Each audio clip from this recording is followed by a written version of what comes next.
We have a direct comparison between what Trump will do for the economy versus what Kamala will do for the economy. What's their plan to fix it? How specific do we get? Welcome to the Doug TenNapel channel. We are all here in exile together, mostly laughing at this giant evil system in government right now where they're trying to lie to you that Kamala is some kind of economic genius on the Oprah show. First, let's give Trump a turn. Watch this. How are you going to bring down the cost of food and groceries? Good. Very good. Thank you. So we have to start always with energy. Always. I don't want to be boring about it, but there's no bigger subject. It covers everything. If you make donuts, if you make cars, whatever you make, energy is a big deal. And we're going to get that. It's my ambition to get your energy bill within 12 months down 50%. If I can do that. Okay, this is a very specific strategy. Guys, I'm not even saying it's true. I'm saying it's specific. It's an answer. He gave you a strategy. This is actual functioning logic going, you know what? You cut energy. If you can reduce the cost of energy and everything uses energy, you can cut the cost on a lot of things. So therefore, he's going to cut energy costs, maybe by drilling, maybe by removing taxes, maybe by doing more fracking. I don't know how he's going to cut the energy costs. I only know this. Energy we know went up, it doubled. So it would make sense to say, let's get the energy back down. And that is at least a legit answer, minimum. Now, I think it's brilliant. I think it actually is the answer, what he's talking about. I'm only saying minimum spec. If you're a Kamala fan and you hate Trump's guts, I'm going to give you the minimum you cannot deny is that this is an answer. You've done a hell of a job. 5-0, not 15, 50. Interest rates are going to follow, and actually they're going to follow for another reason. The economy is now not good, and interest rates, you'll see they'll do the rate cut and all the political stuff tomorrow, I think.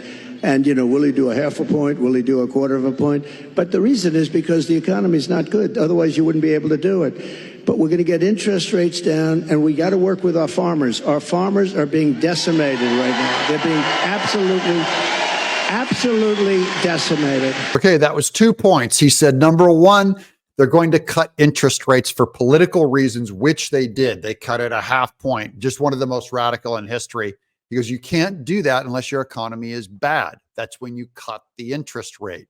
Makes money more cheap to float it out into the country. And the other one is to give farmers a break because they're on their knees. Again, another specific. I'm going to compare this now with what's coming with Kamala Harris, but hold on, stay with me. And, you know, one of the reasons is we allow a lot of farm product into our country, and we're going to have to be a little bit like other countries. We're not going to allow so much we're going to let our farmers go to work. Okay, he's going to let our farmers go to work. He's not going to allow so much influx of foreign goods, foreign products into our country. Those are huge specifics, lots of them on bringing the cost down. We really would love to know what your plan is to help lower the cost of living. Yeah, first of all, thank you both for being here. And yours is a story I hear around the country as I travel. Okay, so far we have the same basic question asked of Kamala. What specifically are you going to do to lower the cost of living? And so far she goes, well, yours is a story we've heard. That's okay. Waiting for information. Go ahead. And in terms of both rightly having the right to have aspirations and dreams and ambitions for your family. Holy crank. She just said you have a right to dreams and ambitions. No, duh. No one's even questioning that. Do I have a right to dream? Of course I have the right to dream, to have an ambition. Still not an answer. So far, we're still not out of the 80s new age gobbledygook movement. And working hard and finding that the American dream is, for this generation and so many recently, far more elusive than it's been. And we need to deal with that. Oh, thank you, Kamala. That is a non-answer. That's as far as she gets on it. So you have specifics with Trump and you have vague, bizarre, cultic, Eastern religion type thinking from an 80s New Age movement, pagan, fake woman, a fake, just a giant cardboard that your media has thrown in your face. And she's some kind of economic wizard.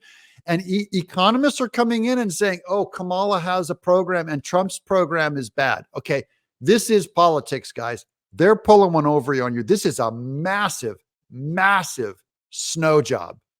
Send this to your friends in economics and say, look, you vote for Kamala Harris, your grocery prices are going to go through the roof. The middle class and the lower class are going to suffer worse than they've ever suffered in my lifetime. I'm Doug in Exile.